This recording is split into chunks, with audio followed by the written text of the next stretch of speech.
We conclude today the 15th chapter in one word, oived, present tense of serving, meaning you're engaged. You're engaged in the battle. That's the Beinoni. Well, it can be one kind of Beinoni. One kind of Beinoni is not engaged, as we learn, because they have a very cold kind of personality. So therefore, they're not.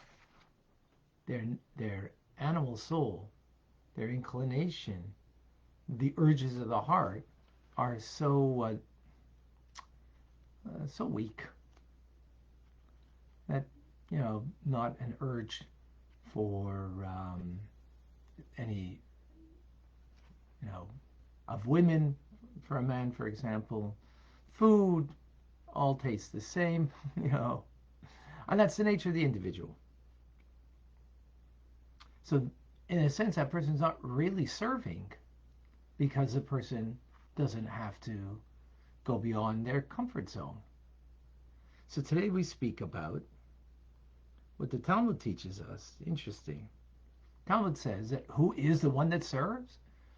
So back in the days of the Talmud, where there was no printing press, things were handwritten, so you didn't have that many handwritten documents or teachings of Torah.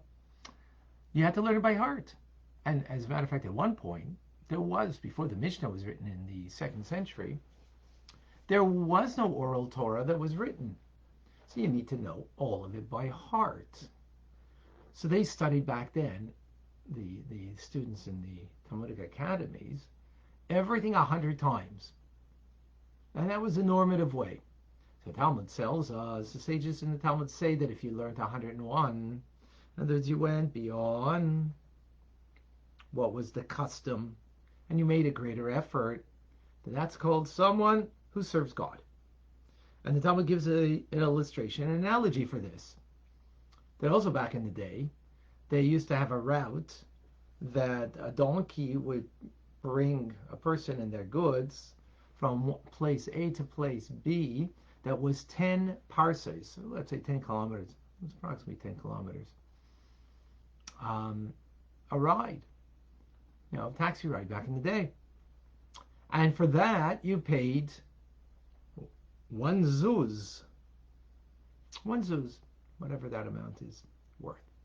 If you wanted to go an extra parsa, an extra kilometer, you have to pay double.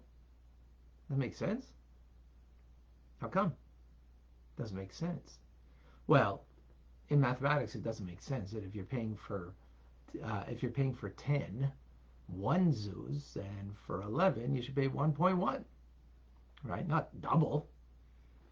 So mathematics, it doesn't add up, but it does add up when you understand that the way these donkeys were accustomed, they were accustomed to going 10 kilometers. More than that was not what they were accustomed to, and therefore it was an added effort. It put a greater strain on them. Then you got to pay for it, and you're paying double. So that's the metaphor that the Talmud uses of what it means to go beyond the normal practice. So normal practice of the students in times of the Talmud was 100 times review of their studies. By the way, that doesn't mean you have to do Tanya here 100 times, but hopefully over the years we will. And then when you do the 101, beyond the normal practice, beyond the comfort zone that you are, that's what everybody's doing, and that's what you're comfortable with. Well, that's called a one who serves God. How do you get there? To get beyond?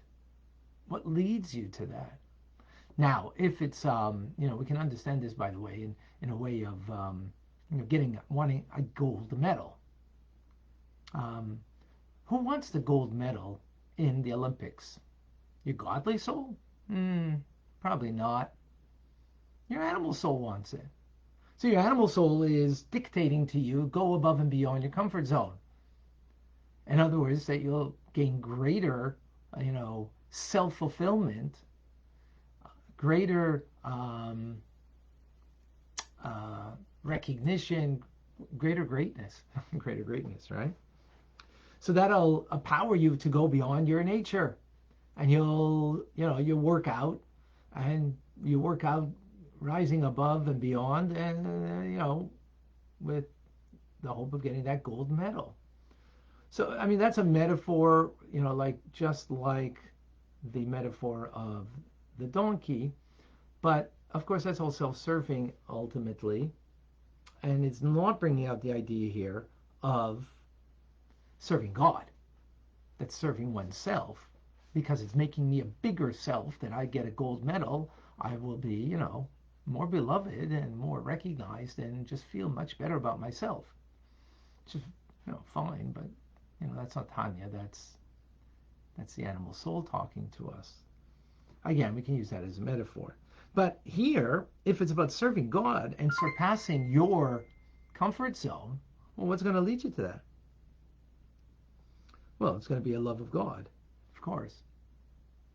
A love of God. In other words, contemplating about your relationship with God and how going beyond your comfort zone will allow you to truly serve Him. And that will give you the power to overcome the animal soul that says, yeah, you know what? I'm good with this. I don't need any more. 100 times sufficient.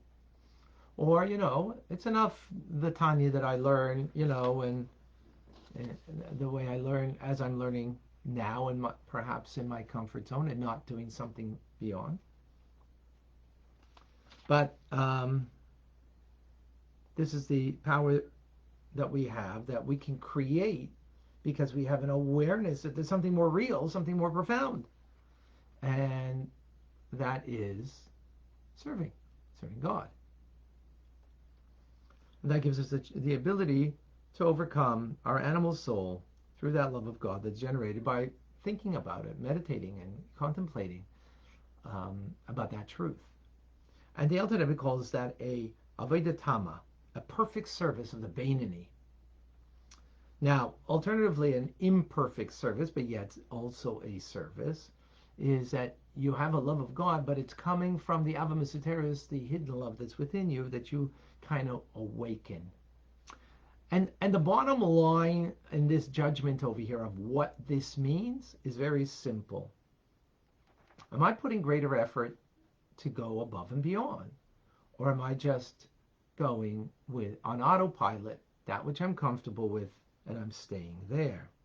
So if there's no struggle, if you're just going within your natural inclination without struggling, like right now, maybe you're struggling to pay attention because it's hard because you've got other competing things going on in your life.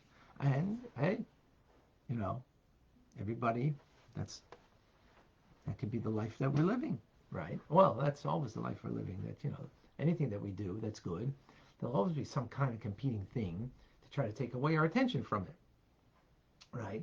So if we don't struggle with it, we don't make the effort to overcome it and go beyond, then that is someone who doesn't serve God, because then we're just serving our own inclination, our own,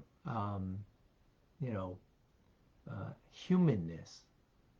And, again, as I've mentioned many times, this doesn't make you Attila the Hun, but it doesn't make you,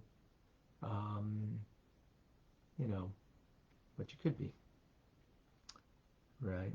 So one who serves God, the Beinoni must engage in a struggle. There has to be some kind of urge that's trying to sway you from the good that you're doing, and you need to struggle with that, and to sway you from it, or to help you rise above where you're at in your engagement of doing the mitzvah that you're doing, right? To rise to a greater heights, again, beyond the box, beyond the comfort zone. And either we do it out of love of God that's born out of our mindfulness, of thinking about it, meditating, or that it's coming from the hidden love that we have within us.